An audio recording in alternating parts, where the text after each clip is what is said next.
Tudo bem, Azenha? Como é que você está, meu amigo? Tudo ótimo, meu amigo. Tudo tranquilo. Nós estamos aqui naquela de bustos, né? Eu não ia fazer uma piada, vou parar por aqui. Deixa para lá. Olha só, Azenha, eu estava comentando sobre esse caso do Léo, não sei o que aí, esse humorista que foi demitido do SBT, porque ele fez piada com uma criança que tinha hidrocefalia. E veja, quando eu tinha 10 anos, eu perdi um primo, que devia ter uns 5, Serginho, exatamente por hidrocefalia. O que é?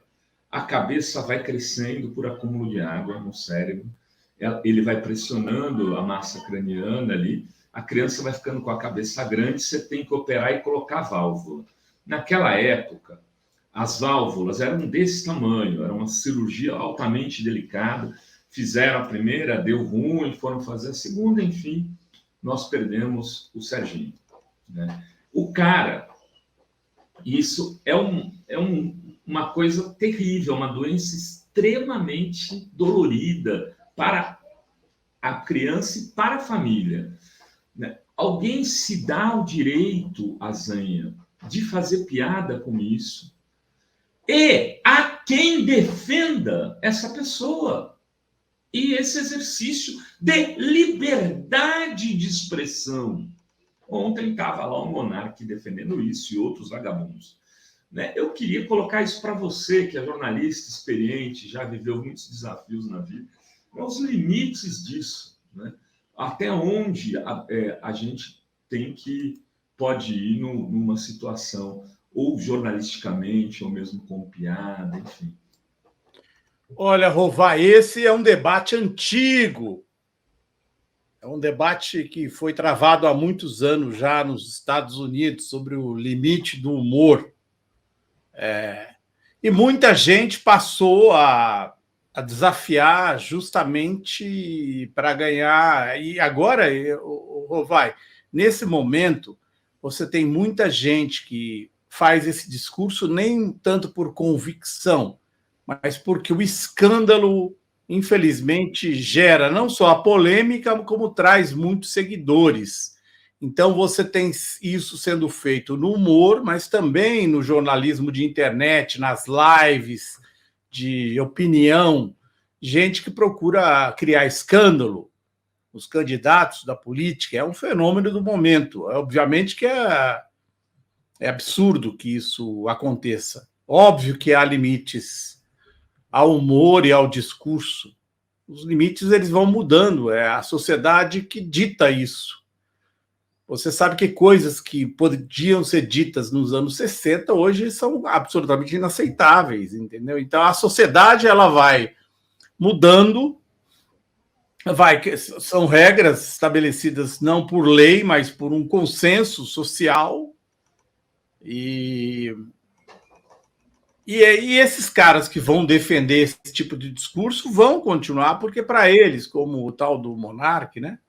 Para eles é seguidor. Então, nós estamos diante de um momento que o escândalo rende dinheiro. E quando o escândalo rende dinheiro, você sempre terá aqueles que vão defender.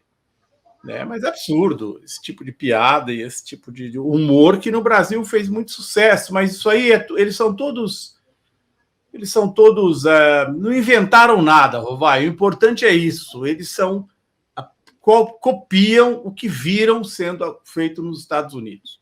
Tem gente que lá atrás, nos Estados Unidos, ficou famoso com um discurso contra o chamado politicamente correto. E aí, do Brasil, ninguém inventou nada. Eles são copiadores do que ouviram lá fora. Inclusive, essa história de stand-up comedy, de fazer o stand-up, não foi criada aqui. O Woody Allen foi um dos primeiros nos Estados Unidos a escrever a partir dos seus livros e aí aparecer diante do público, enfim. Nada que nos surpreenda, infelizmente, nesse momento, né, Rovai? A gente está passando um momento muito triste, muito deprimente no discurso público. A porteira do desespero se abriu no Brasil desde o golpe contra Dilma e a gente tem que suportar esses absurdos. Olha só, e a gente falando aqui, a Gersina Dionísio mandou uma mensagem: eu perdi minha filhinha com 3 meses de idade por hidrocefalia congênita. Até hoje, imagino como seria se ela tivesse aqui, foi no ano de 84. Ou seja, essa dor, né, parece que não incomoda a gente que atua nessa esfera do suposto humor. Enfim, está dito, e é isso que o Azenha disse. Inclusive, esse debate, inclusive, Azenha, ele captura algumas pessoas mais à esquerda, que trabalham com a liberdade de expressão como algo absoluto, né? Como se estivesse acima, né, dos crimes raciais, da homofobia, do capacitismo e de coisas como essa, né, de ataques a crianças, seres indefesos que têm e que vivem com uma doença relativamente rara. Drida Lorenzo. Não, e isso, assim, até o próprio presidente da República, né, estimula isso, né, Azenha, ou ele fazer piadas, né, ditas com racismo, né, dizendo que os negros pesam quanto as arrobas, dizer que mulher é fraquejada.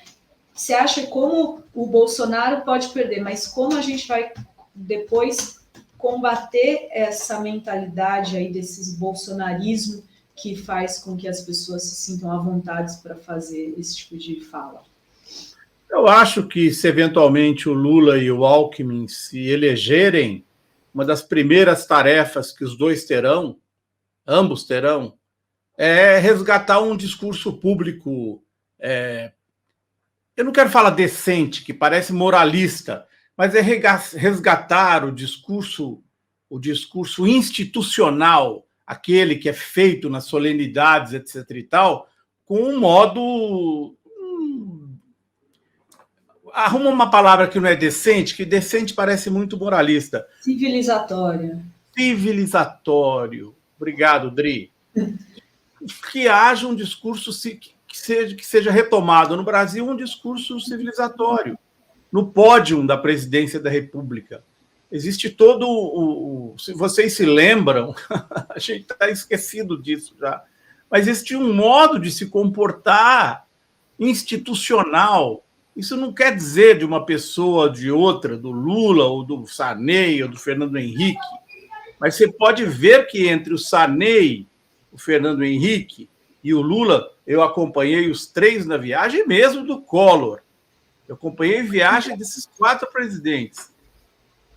Existe uma maneira de se comportar civilizatória, institucional. Isso foi colocado por água abaixo nessas lives das quintas-feiras, em que se fala, são ditos absurdos, entendeu? Então, resgatar essa coisa civilizatória, acabar com essa coisa dessa que fica parecendo, sabe? É um janismo levado, porque o Jânio Quadros, como vocês são muito jovens para se lembrar, o Jânio Quadros já era o bolsonarismo lá atrás, né? Ele jogava farinha, talco em cima para parecer que ele comia essa dela. Então já fazia uma coisa meio assim. Mas depois veio, agora mais recentemente, essa completa degradação para parecer que é um homem do povo. E aí veio essa linguagem completamente absurda, que não tem nada a ver com o discurso civilizatório, que é um discurso muito importante que vem no pódio das instituições, dos governadores, prefeitos, assim por diante. Enfim, eu acho que isso, enfim, terá um fim em breve. Civilidade, é isso aí, Maria Angélica. Civilidade. A gente tem que conviver com civilidade uns com os outros. Então, acho que a gente está passando. Sabe o que eu acho que aconteceu? Foi o estouro de tudo aquilo que estava contido nos porões da ditadura, toda aquela sujeira que não foi limpa, tudo aquilo veio afora, como se uma bolha tivesse explodido e a gente foi invadido por essa podridão toda que se espalhou por todos os setores da sociedade.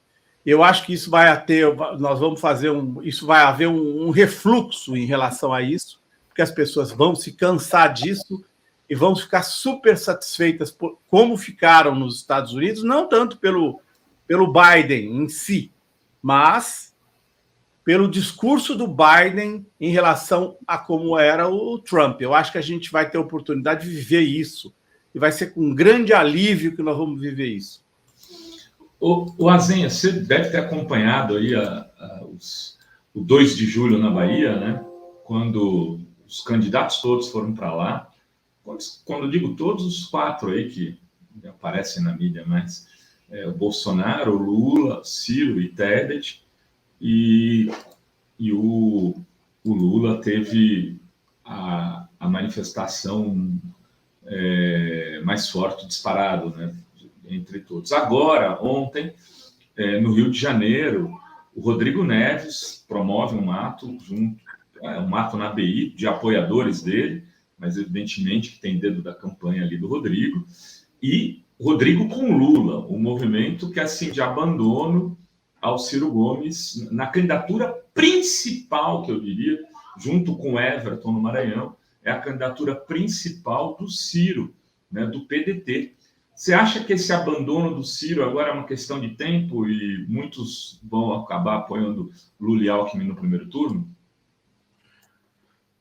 Eu acho que é possível, viu, Rovai? Eu queria chamar a atenção para uma coisa que a gente não tem falado muito, é sobre a escolha do Bolsonaro. Primeiro, eu queria falar da pesquisa que você mencionou, me surpreendeu muito. A Paraná Pesquisas, que deu o Bolsonaro com mais de 25% na Bahia. Então, eu queria que depois você voltasse a esse assunto, Rovai. Eu peguei muito de passagem. Eu acho importante analisar esse número e ver se o Bolsonaro realmente está conseguindo números desse quilate na Bahia, porque é um estado simbólico. Acho que é uma possibilidade e assim, me preocupa um pouco a escolha do Bolsonaro em relação ao seu vice, ao general Braga Neto, porque eu acho que é muito simbólico e é um dado que deve tornar as eleições mais difíceis, porque é o engajamento do Exército, que já está engajado, pelo menos na sua elite, no seu oficialato, na campanha do Bolsonaro, mas é um engajamento muito mais profundo do Exército. E, como você sabe, o Exército tem muita capacidade de reflexão, mesmo que a gente não concorde com o Exército, né? Mas eles são planejadores e tal. Eles estão engajados profundamente nessa campanha do Bolsonaro. Então, me preocupa muito, viu, Rovai? Eu não vi um debate tão profundo sobre essa presença desse general como vice do Bolsonaro. Eu acho que isso traz questões muito importantes que não foram discutidas, né? Não só a presença dele na chapa, mas as repercussões de uma eventual derrota dele como vice-candidato na chapa do Bolsonaro.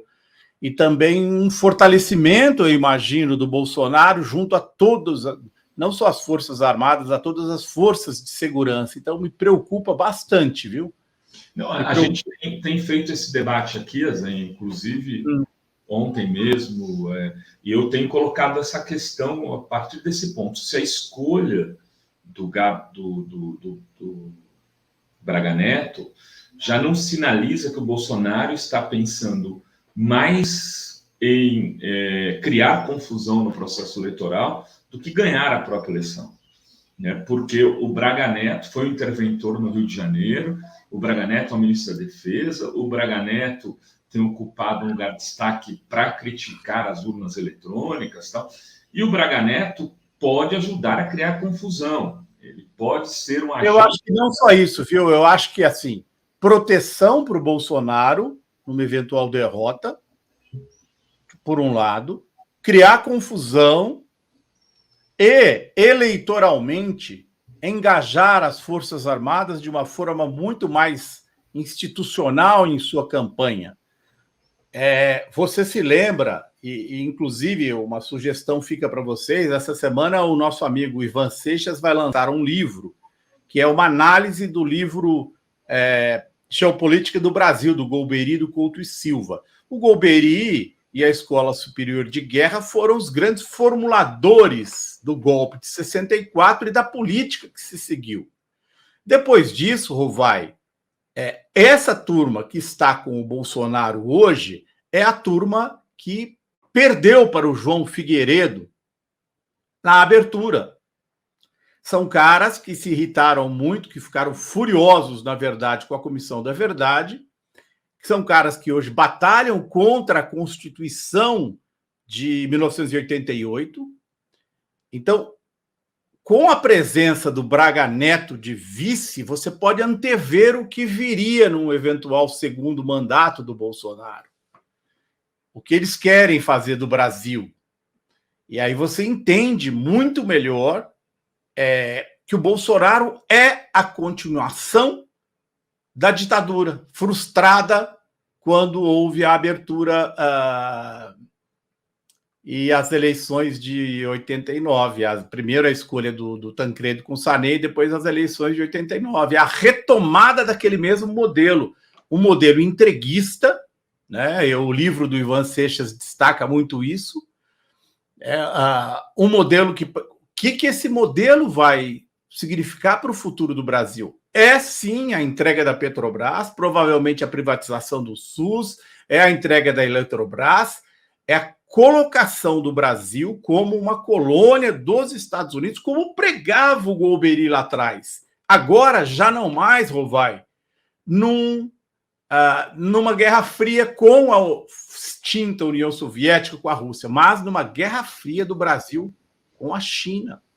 Por isso que veio lá o cara da Fox News entrevistar o Bolsonaro em Brasília, dizendo isso. O Brasil é o último aliado dos Estados Unidos na América do Sul. Essas coisas todas se conectam. Então, a gente entende o Braga Neto como possível garantia para o Bolsonaro, no eventual derrota dele, não ser preso, assim como os ditadores brasileiros escaparam de punição, os militares, pelos crimes que cometeram durante a ditadura. 1. 2. Possível fomentador de uma confusão que acabe tendo impacto sobre a eleição. E 3. Em caso de vitória, é muito importante isso ficar estabelecido,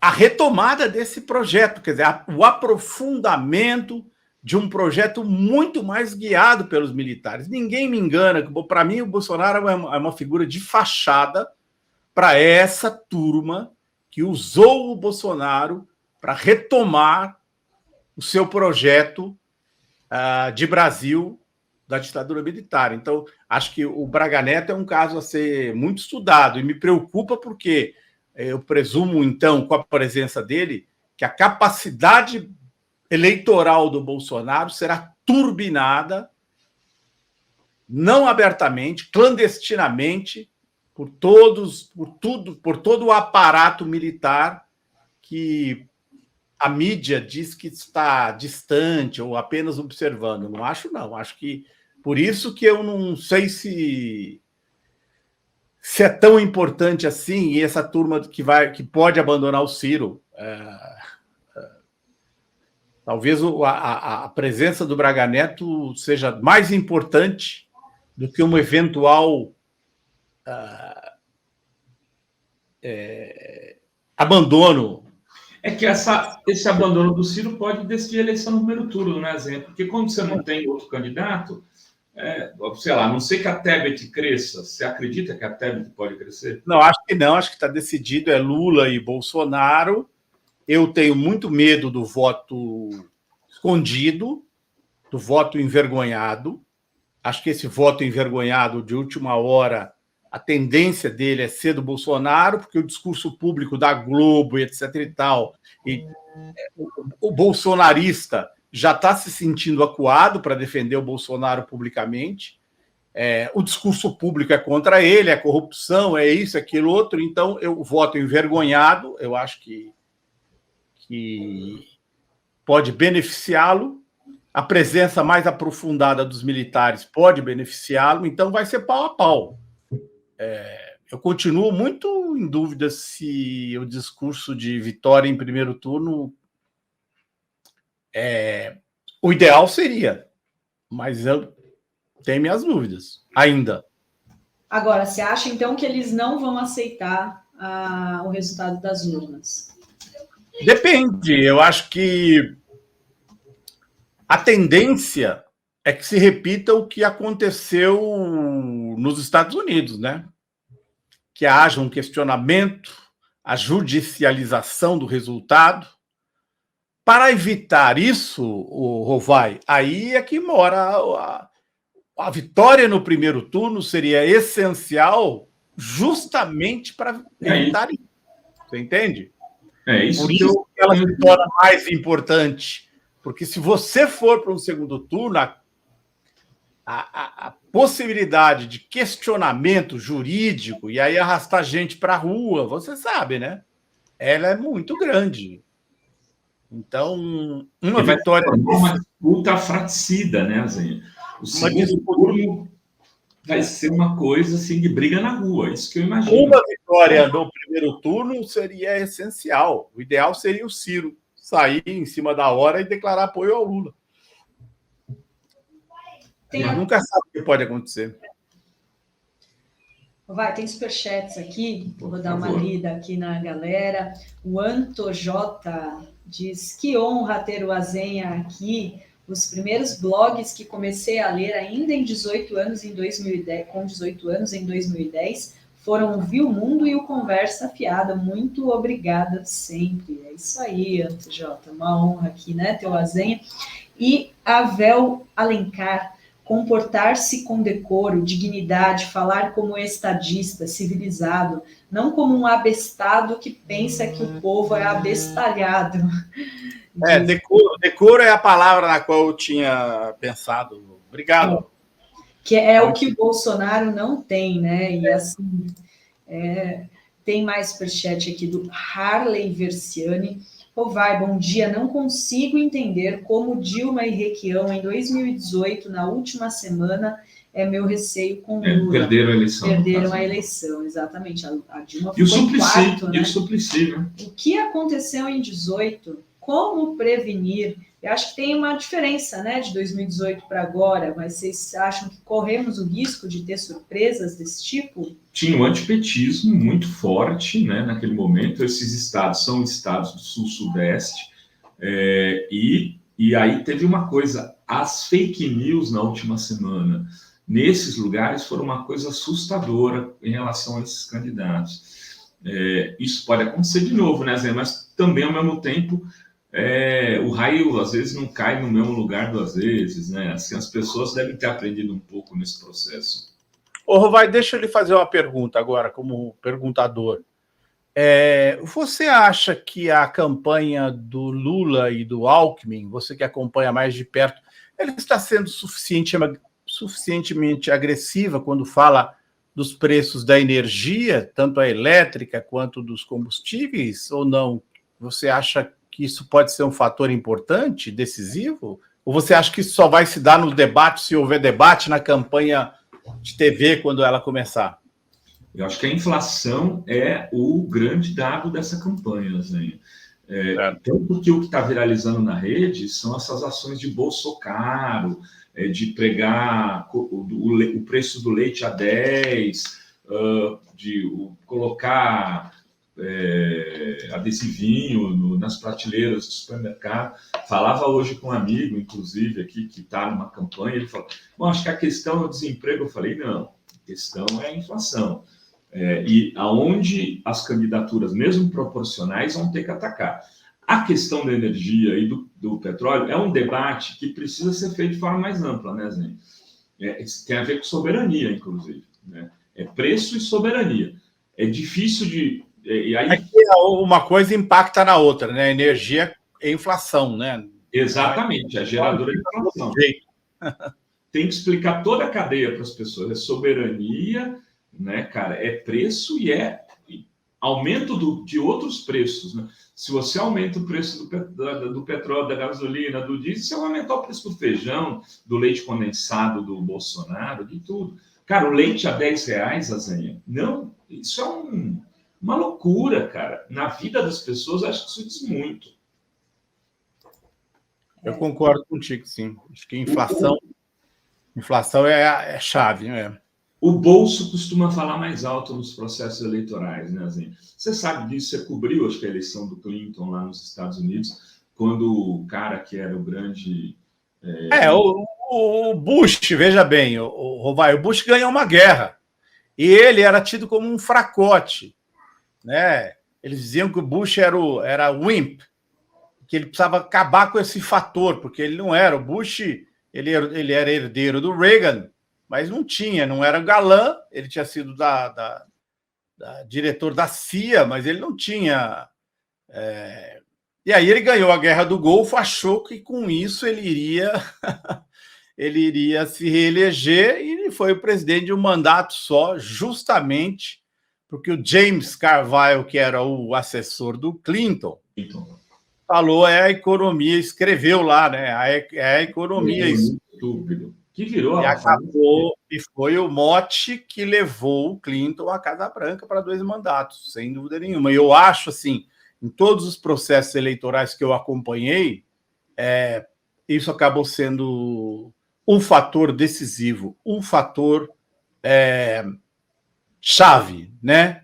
Quando o Chávez estava muito bem na Venezuela, todos os referendos, revogatórios, tudo que ele ganhou foi quando o petróleo estava alto e ele podia fazer os projetos sociais. Ele perdeu uma vez só. Ele só perdeu uma quando o preço do petróleo não estava tão alto assim. Ele perdeu aquele referendo em que ele poderia se candidatar mais uma vez. Ele perdeu por uma pequena margem, num momento em que o preço do petróleo não estava... E eu não me lembro de ter coberto uma eleição em que Fernando Henrique contra o Jânio, aqui em São Paulo, mas aí o Jânio foi muito, muito hábil, porque ele caracterizou o Fernando Henrique como um cara alheio à cidade de São Paulo. Aí foi uma eleição mais no gogó do Jânio mesmo, ele foi muito hábil em dizer, o Fernando Henrique, se for no Jaçanã, me lembro disso, se ele for ao Jaçanã, ele fica perdido, não sabe onde é. E, de fato, né, o Fernando Henrique era um candidato muito melhor qualificado, mas era um cara muito mais ligado a Paris do que a São Paulo, vamos combinar.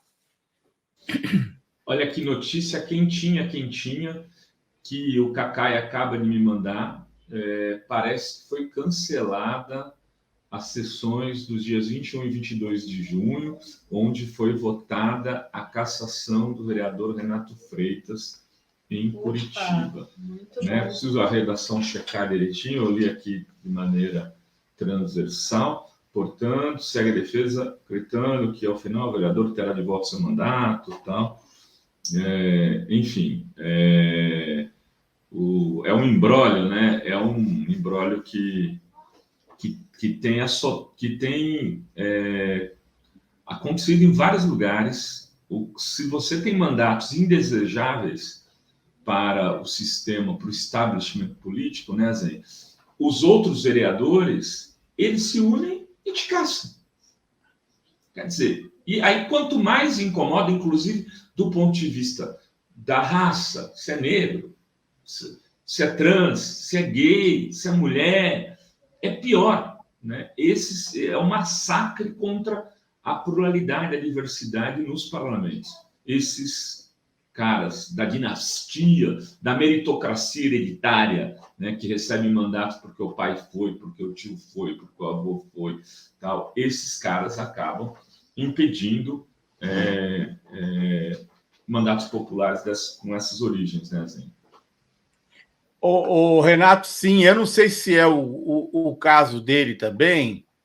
Tem uma coisa que incomoda muito os políticos tradicionais, são esses jovens políticos que surgem e que não fazem o trabalho de bastidor, né? E aí, por não fazerem o trabalho de bastidor, que implica em quê? Numa Câmara Municipal, é você ir lá no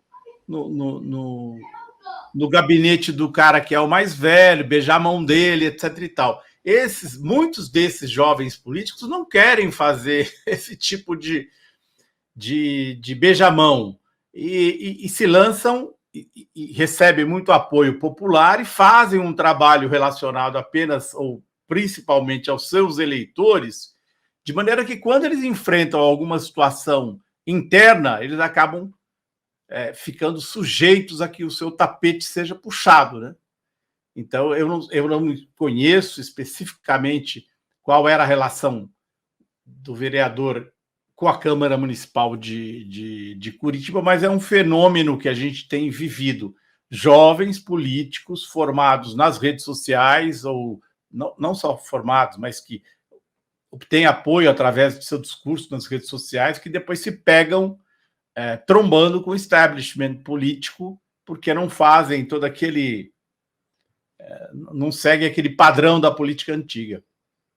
Que às vezes significa corrupção, privilégios. O cara não quer fazer parte da turma, né? Hoje em dia, nas cidades, é bizarro, assim, por exemplo, o mercado imobiliário comanda todo o plano diretor, faz o que quer nas cidades médias. Isso é absurdo, né? Então, a gente vê lá na Baixada, os caras falam, vou fazer um prédio de 50 andares. Aprova, vai lá na Câmara e aprova. Pega um vereador e convence lá. Aí o cara vai denunciar isso, pronto, se torna inimigo de todo mundo. Porque ele percebe lá dentro que o negócio é movido pelos recursos, né, heterodoxos. O Rovai, o Fernando Haddad, numa fala muito boa dele, quando ele era prefeito, ele disse que o orçamento público não é decidido pelos eleitos. O orçamento público é decidido pelas empreiteiras e por suas fornecedoras. Se vai sair uma avenida ligando Higienópolis não é decidido pelo prefeito.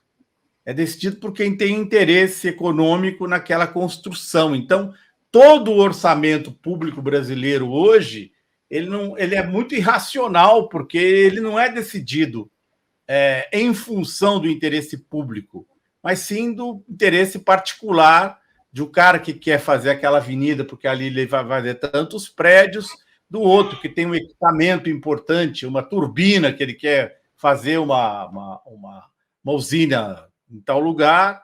Enfim, é uma luta de muito longo prazo para retomar o controle do orçamento público no Brasil. Para que a gente tenha o mínimo de planejamento de longo prazo. A gente não quer uma China aqui, em que o Comitê Central decide tudo, mas o Brasil precisa pelo menos retomar a capacidade, o que começa nas câmaras de vereadores. As câmaras de vereadores. Retomar a capacidade de fazer o orçamento das cidades, de acordo com o interesse público. Nós estamos muito longe disso. Isso é uma tristeza muito grande. O que você achou da proposta do Lula ontem, Azenha, de fazer orçamentos participativos em nível federal? Eu achei uma coisa extremamente ousada, porque nunca se discutiu isso em nível federal. Né? Eu acho muito importante, mas eu acho que há que ser feito com muito cuidado. Sabe por quê? Porque, primeiro, é maravilhoso que haja a possibilidade das pessoas influírem no orçamento. Por um outro lado, você tem organizações muito mais preparadas para influir do orçamento do que os outros. Quem vai falar pelos descamisados? Quem vai falar pelo sem-teto? Quem vai falar por aqueles que não têm qualquer capacidade de formulação, de sentar, escrever um papel, um documento e exercer pressão na formulação do orçamento? Então, você tem, sim, que receber a participação de todos, de participação no orçamento federal, mas reserva-se àqueles que foram eleitos o direito também de participar desse orçamento em nome de quem não tem condição nenhuma, porque um problema muito comum no Estado é que os melhor organizados, os mais poderosos, que têm dinheiro maior para fazer lobby, eles são aqueles que têm mais capacidade também de influir num orçamento aberto à participação externa. Há que se ter cuidado. É uma tremenda boa ideia que deve ser vista com esse cuidado, eu acho. Muito bem. Bom, tem comentários aqui, Rovai. O José Prudente de Almeida Filho, ele diz... O nosso Prudente, né? Ele faz aqui as previsões. No gesto Canária, em Salvador, o Ciro anuncia que foi desistido. O movimento PDT-PT no Rio vai se espalhar por todo o Brasil. Os 313 deputados serão a terceira onda. Anotem, beijo, passagem comprada. Já está com a passagem comprada para posse, dia 1º de janeiro de 2023. Não só para posse, como para abraçar os 313 deputados que ele jura que serão. O José Prudente faz aí uma observação talvez a mais importante, que é a eleição para o Congresso. É isso. Está falando de Lula aqui, Lula vai, primeiro turno, segundo turno, etc e tal, mas ele acabou de dizer, é o essencial, com este Congresso que está aí, Lula e Alckmin não vão a lugar algum. Não vão a lugar algum. Meu amigo Luiz Carlos Azenha, quero te agradecer pela participação generosa. Azenha, você continua escrevendo eventualmente lá no Viu Mundo, né? Fica à vontade para divulgar. Não, eu não estou escrevendo mais no Viu Mundo. Viu Mundo, eu passei formalmente de papel passado para Conceição Lemes, justamente para eu ter tempo olha aqui, ó, vou mostrar para você. Essa aqui é a ficha do meu pai no DOPS, que eu fui buscar. E eu estou terminando de escrever um livro que fala da minha carreira, 50 anos de carreira, mas eu misturo muito com... É um livro que fala assim, como que foi crescer jornalista sob a ditadura, e eu misturo um pouco da vida da minha família. E aí, eu estou aqui dedicado aí, ó, ficha do seu Azenha no DOPS. E aí, Rovai, eu dou muita risada ao ler e fazer a pesquisa disso. Foi por isso que eu me afastei do Viu Mundo, um dos motivos. Não tinha tempo para nada, tenho emprego. Mas aí eu dou muita risada, porque na ficha dele, eles apreendem na minha casa, quando eu não era nascido em Oswaldo Cruz, como prova de subversão, 5 romances. Sendo um deles